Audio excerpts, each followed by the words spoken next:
Hi guys, today we will talk about how to fix or how to solve Facebook friend requests. To know how to fix or how to solve Facebook friend requests, you should just go to settings like this. We will click.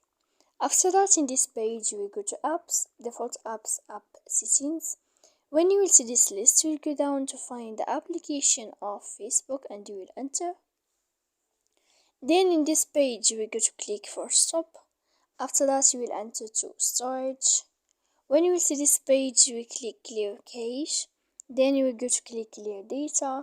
And when you will end all this stuff here, as you see, you can update your application. So please don't forget to support us by like and subscribe.